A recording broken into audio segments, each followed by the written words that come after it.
قرآن کیا کہتا ہے؟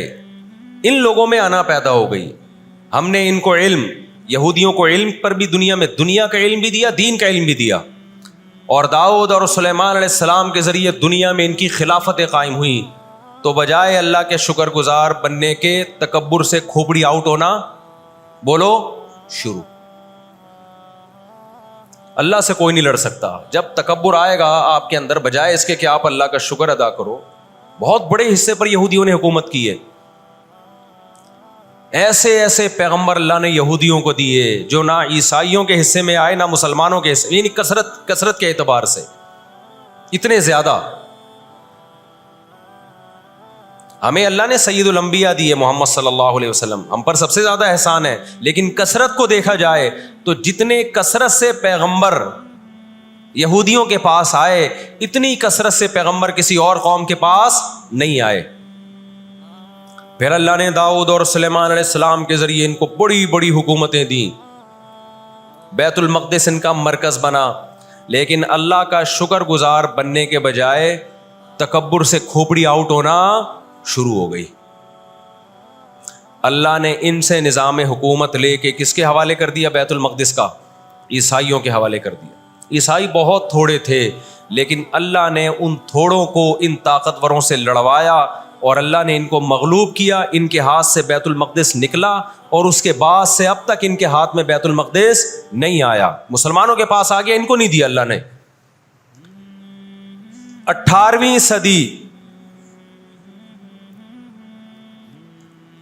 صدی کے شروع میں، 17ویں صدی کے اینڈ میں، سن 1900 کی بات کر رہا ہوں میں، 1901 1902 کی، اس سے بھی کچھ ٹائم پہلے، یہ دنیا میں بکھرے ہوئے تھے، دنیا میں کسی کو ان سے دشمنی نہیں، لیکن دنیا میں جہاں بھی گئے کبھی ایسا نہیں ہوا کہ انہوں نے سازشیں ترک نہ کی ہوں۔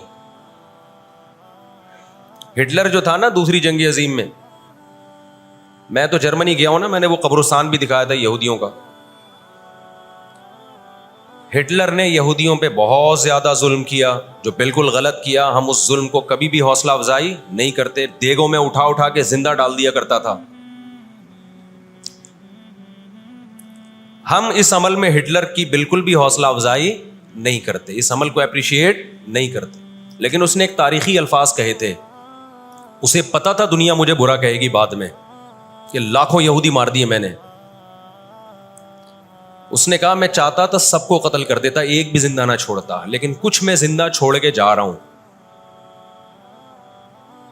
تاکہ دنیا جب مجھے یاد کرے گی نا کہ یہودی ظالم تھا، تو دنیا کو پتا چلے گا کہ میں نے ان کو قتل کیوں کیا، کچھ چھوڑ کے جا رہا ہوں۔ یہ چین سے نہیں بیٹھیں گے، دیکھنا کرتے کیا ہیں یہ۔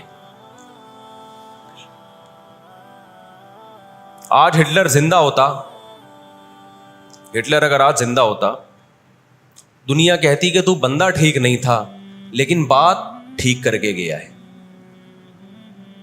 جیسے مشرف بندہ ٹھیک نہیں تھا لیکن بات، اس نے کہا نا دنیا کس کی زبان مانتی ہے؟ ڈنڈے کی، بات ٹھیک کر کے گیا ہے۔ اور میں آپ لوگوں کو بھی کہتا ہوں، آپ کا گھر بھی ایک چھوٹی سی ریاست ہے، گھر میں آپ کا روب ہوگا تو صحیح چلے گا گھر، روب نہیں ہے تو بھی دماغ سے نکال دو کہ میں محبت اور امن شانتی کے ساتھ گھر صحیح چلے گا۔ امن شانتی سے ہی چلتا ہے گھر، روب کا ہونا بھی کیا ہے، اس کے بغیر نہیں ہوتا گزارا۔ سمجھتے ہو کہ نہیں؟ تو اللہ نے آدمی کو آدمی اس لیے بنایا ہے کہ اس کا تھوڑا روب رہے گھر کے اندر، روب ختم تو گھر سے بڑی مصیبت پھر کوئی نہیں ہے۔ دنیا بھی اسی اصول پہ چلتی ہے۔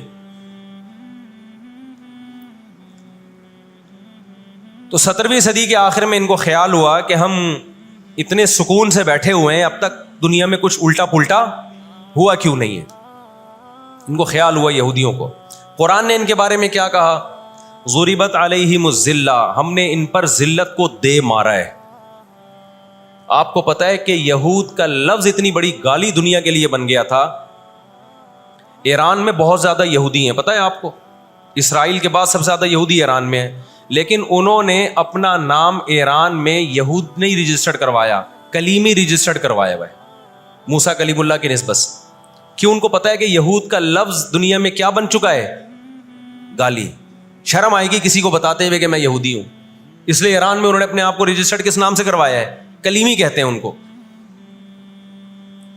میں مانتا ہوں سارے یہودی ایسے نہیں ہوتے, میں نے پہلے وضاحت کر دی, ہمیں یہودیوں سے دشمنی نہیں ہے, کیونکہ قرآن جہاں یہودیوں کی برائی بیان کرتا ہے وہاں قرآن یہ بھی کہتا ہے لیسوا سواء, سارے ایک جیسے نہیں ہیں.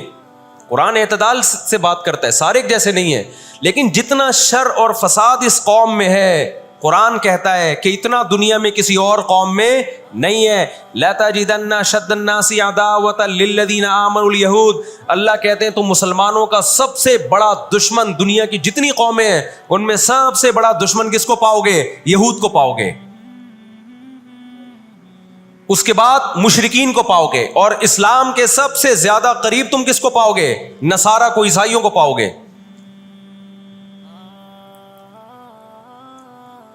تو ان کو بہت عرصے سے, صدیوں سے کچھ دنیا میں ہوا نہیں تھا, تو ان کو بیٹھے بیٹھے پریشانی ہونا شروع ہو گئی. چند ان کے فسادی لوگ جمع ہوئے اور انہوں نے کہا کہ بھائی دنیا میں ہر قوم کے پاس ایک ملک ہے, ہر مذہب کے پاس ایک ملک ہے, تو ہمارے پاس بھی ہونا چاہیے. حالانکہ یہ بات ہی غلط ہے, دنیا میں ہر قوم کے پاس ملک نہیں ہے. دنیا میں لاکھوں قومیں ہیں, ملک تھوڑی لاکھوں ہیں. پاکستان میں کتنی قومیں ہیں؟ سرائکی ہے, پنجابی ہیں, اردو ہیں, پٹھان ہیں, بلوچی ہیں. اگر قومیت کی بیس پہ ملک بنانا شروع کر دیں پھر تو ایک ایک انچ کے ملک وجود میں آئیں گے. پھر سرائکیوں میں جائیں گے تو سرائکیوں میں 20 قومیں ہیں, پٹھانوں میں جائیں گے پٹھانوں میں 40 قومیں نکلیں گی, مہاجروں میں جائیں گے ان میں صدیقی الگ ہے, ہاشمی الگ ہے, 20 قسم کے, بہاری الگ ہے. وہ تو قوم در قومیں بڑھتی چلی جائیں گی. انہوں نے کہا دنیا میں ہر مذہب کے پاس ایک ملک ہے. حالانکہ یہ بات بھی, سکھوں کے پاس کوئی الگ ملک ہے؟ کوشش کر رہے ہیں وہ بنانے کی, لیکن اب تک کی رپورٹ کے مطابق نہیں ہے. بہت ساری دنیا میں مذہب ہے جن کے پاس کوئی کنٹری. مذہب کی بیس پہ حکومت دنیا میں 3 قوموں نے کی ہے, مذہب کی بیس پہ, جو آسمانی مذاہب ہیں, یہود, عیسائی اور مسلمان. پہلی جنگ عظیم ختم ہونے والی تھی, دنیا امن و امان کی طرف آ رہی تھی, ان کو وہ دنیا کا امن پسند نہیں آیا. انہوں نے جناب طے کیا کہ ہمیں ایک ملک ملنا چاہیے. ان کے بڑے بیٹھے, کسی نے کہا افریقہ میں ہونا چاہیے, کسی نے کہا فلاں جگہ ہونا چاہیے, کسی نے کہا فلاں جگہ ہونا چاہیے. ان میں چند شرارتیوں کو خیال آیا کہ اگر ہم کسی بھی ملک میں کسی بھی زمین پہ اناؤنس کریں گے نا یہاں ہم نیا کنٹری بنانا چاہتے ہیں, تو ہمارے یہود خود اس پہ آمادہ نہیں ہوں گے. اس لیے کہ جو شخص کسی ملک میں سکون اور اطمینان کے ساتھ رہ رہا ہے, کوئی یہودی, تو وہ کیوں آئے گا ہجرت کر کے وہاں پہ؟ سمجھ میں آ رہی ہے بات؟ بھائی آپ کسی کنٹری میں امن اور سکون کے ساتھ ہو, اعلان ہوتا ہے ان لوگوں کے لیے وہاں الگ ملک بن رہا ہے, تو آپ کہو گے مجھے جانے کی کیا ضرورت ہے جب میں یہاں سکون اطمینان سے ہوں, مجھے تمام حقوق حاصل ہیں. یہودیوں کو پوری دنیا میں ہر قسم کے حقوق حاصل تھے, اور سب سے زیادہ یہودیوں کے ساتھ اچھا سلوک مسلمان خلفاء نے کیا ہے. یہودی خود اس کے معترف ہیں کہ مسلمانوں کی اور ہماری جنگیں وہ بنو قریظہ اور بنو نذیر کے بعد, وہ جو مدینہ کے دور میں, اس کے بعد کبھی بھی نہیں ہوئی ہیں. مسلمانوں کی لڑائیاں یا تو اہل فارس سے ہوئی ہیں, ایران جو پہلے کا ایران تھا, یا عیسائیوں سے ہوئی ہیں, یہودیوں سے جھڑپیں نہیں ہوئی ہیں. تو ان کو خیال ہوا بیٹھے بیٹھے کہ ہمیں الگ ریاست چاہیے. مختلف جگہوں کا سلیکشن ہوا, سب ریجیکٹ ہو گیا. تو صہیونیوں کو خیال آیا کہ اگر ہم بیت المقدس کا نعرہ لگاتے ہیں کہ ہمیں بیت المقدس دوبارہ چاہیے, یہ ہمارے آباء و اجداد کا وطن ہے, تو الگ ریاست کا منجن بہترین طریقے سے بک سکتا ہے. مذہبی لوگ جہاں لوگوں کو صحیح گائیڈ کرتے ہیں, خوب سمجھ لو مذہب کے نام کا منجن بھی مذہب میں ہی بکتا ہے. آج بھی ایسا ہو رہا ہے. بہت سی مذہبی تحریکیں لیبل کس کا لگا رہی ہوتی ہیں؟ اسلام میں بھی ایسا ہی ہے. جہاں اسلام میں آپ کو اچھی تحریکیں ملیں گی, وہاں ایسی تحریکیں بھی ملیں گی کہ لیبل کس کا لگایا جا رہا ہوتا ہے؟ مذہب کا, اور مقصد اس کے پیچھے دنیاوی مفاد ہوتے ہیں. اس کو سمجھنے کی ضرورت ہے. ہمارے یہاں جہاں بھی نعرہ لگ جائے نا مذہب کا, تو لوگ سارے گدھے گھوڑوں کی طرح اکٹھے ہو جاتے ہیں. یہ نہیں دیکھتے کہ اس کے پیچھے اس کے مقاصد کیا ہیں.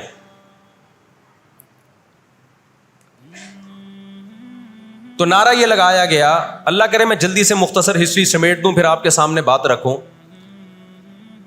نعرہ یہ لگایا گیا کہ چونکہ بیت المقدس ہمارا تھا, یعقوب علیہ السلام, یوسف علیہ السلام, موسیٰ علیہ السلام اور جتنے پیغمبر گزرے, یحییٰ علیہ السلام, زکریا علیہ السلام, ان سب کا مرکز کون سی جگہ ہے؟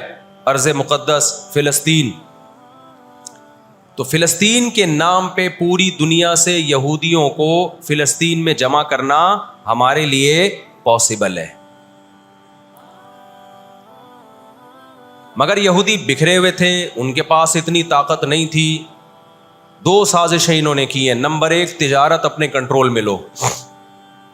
قرآن کہتا ہے وَأَخْذِهِمُ الرِّبَا وَقَدْ نُهُوا عَنْهُ, اللہ نے ان پر سود لینے پر پابندی لگائی تھی.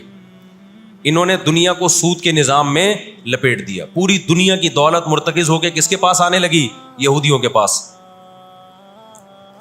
مذہبی ریاست بنائی جا رہی ہے. اس کی مثال ایسے ہے جیسے ہم مسجد بنا رہے ہیں اور بندوق ہاتھ میں لے کے لوگوں کو ڈکیتیاں کر کے پیسہ لاؤ, جتنا پیسہ بنے گا, جتنا پیسہ اکٹھا ہوگا ہم اس سے کیا بنائیں گے؟ مسجد بنائیں گے. تو اس سے صاف پتہ چل جائے گا بھائی تیرا مقصد مسجد بنانا نہیں ہے, مسجد کے نام پہ منجن بیچنا ہے. سمجھ میں آ رہی ہے بات کہ نہیں آ رہی؟ لیبل مسجد کا لگ رہا ہے اس کے پیچھے, کیونکہ جو مسجد جو بنانا چاہتا ہے وہ کبھی بھی حرام پیسے سے مسجد نہیں بنائے گا. تورات میں آج تک سود کی حرمت موجود ہے. قرآن نے بیان کیا کہ ان کو ہم نے سود لینے سے منع کیا, لیکن انہوں نے سود لینا شروع کر دیا. بڑے بڑے بینک آج کس کے پاس ہیں؟ ان کے تانے بانے سارے کس سے جا کے ملتے ہیں؟ یہودیوں سے. بیٹھے بیٹھے پیسہ جمع کرنا شروع کیا. تبھی تو میں کہتا ہوں یہ جو بڑے بڑے جنرل اسٹور بنے ہوئے ہیں نا, مال بنے ہوئے ہیں, جو بینکوں سے سودی قرضہ لے کے کروڑوں روپے پھونک دیتے ہیں, اس کے بجائے نا اپنے ان غریب دکانداروں کے پاس جایا کرو جو اپنے باپ کی کمائی سے, وراثت کے پیسوں سے دکان بنا کے بیٹھے ہوئے ہیں. یہ جو سودی نظام ہے نا, سودی نظام, اس سے دنیا کی دولت مرتکز ہو کے چند ہاتھوں میں جاتی ہے. پھر وہ چند ہاتھ ہی آپ کے باپ بن کے بیٹھتے ہیں دنیا میں. جب سے ہی بڑے بڑے اسٹورز بننا شروع ہوئے ہیں, مال بننا شروع ہوئے ہیں, یہ چھوٹے موٹے دکانداروں کی جو حلال کی آمدن تھی, ان کی جو بینکوں سے قرضے نہیں تھے, جو دادے پردادے سے محنت کر کے آ رہے تھے اور اب اتنا جمع کیا کہ ایک دکان بنا لیں, وہ سارے ایک طرف رہ گئے. اور ایک سرمایہ دار اٹھتا ہے بینکوں سے اربوں روپے کا قرضہ لے کے ایک بہت بڑی بلڈنگ بنا دیتا ہے اور بیٹھ کے نوٹ چھاپتا ہے. وہ یہ کون سا ان کی خون پسینے کی کمائی ہوتی ہے؟ تو اس عذاب میں دنیا کو کس نے دھکیلا؟ سودی نظام میں. بولو, یہودی نے دھکیلا ہے. ان کے شاطر دماغ نے کام کیا کہ پوری دنیا کی معیشت کس کے کنٹرول میں لے کر آؤ؟ اپنے کنٹرول میں. آج اگر حاجی, ہم یہاں سے حج کرنے جاتے ہیں نا, میں نے ایک دفعہ سعودی عرب میں کسی سے پوچھا کہ یہودیوں کو یہ کھٹکتا نہیں ہے, اتنے لاکھ لوگ آ رہے ہیں, 40 لاکھ 50 لاکھ لوگ حج کر کے جا رہے ہیں, ان کو کھٹکتا نہیں ہوگا اتنی اللہ نے مسلمانوں کو عزت دی؟ انہوں نے کہا ان کو نہیں کھٹکتا, یہ چاہتے ہیں کہ 40 لاکھ کے بجائے 80 لاکھ لوگ حج کیا کریں. وجہ اس کی ہے کہ وہاں سارا مال ان کی کمپنیوں کا بکتا ہے. میں سمجھا پا رہا ہوں اپنی بات؟ ساری پروڈکٹ کس کی بکتی ہیں؟ منجن انہی کا بک رہا ہے وہاں بھی. تو چاہتے ہیں 40 لاکھ کے بجائے کتنے لاکھ حج کیا کریں؟ 80 لاکھ حج کیا کریں. اللہ میاں نے حج کا جہاں تذکرہ کیا نا, وہاں تجارت کا بھی تذکرہ کیا ہے. لیس علیکم جناح ان تبتغوا فضلا من ربکم. مسلمان جب حج کرنے جاتے تھے تو تجارت بھی کرتے تھے, کیونکہ پوری دنیا سے مسلمان آ رہے ہیں. ایک ملک میں ایک چیز سستی ہے, دوسرے ملک میں وہ مہنگی ہے, تو اس ملک والا یہ سستی چیز لے گیا, یہ والا یہ سستی چیز لے گیا, دونوں پارٹیوں کو پیسہ مل رہا ہے, حج بھی ہو رہا ہے, پیسہ بھی مل رہا ہے. صحابہ کو خیال آیا کہ یہ تو ہم حج کرنے جا رہے ہیں, اس میں ہم بزنس بھی اگر کرتے ہیں تو ہمارے تو حج کا اجر ضائع ہو جائے گا. اللہ نے فرمایا نا نا نا نا نا, اگر تم حج کے ساتھ تجارت بھی کرو گے, تجارت کا فائدہ بھی ملے گا اور حج کا بھی پورا ثواب ملے گا تمہیں. کیوں؟ اللہ چاہتے تھے کہ حج کے ذریعے معیشت بھی مسلمانوں کی مضبوط ہو. اللہ تھوڑی مسلمانوں کو کمزور دیکھنا چاہتے ہیں.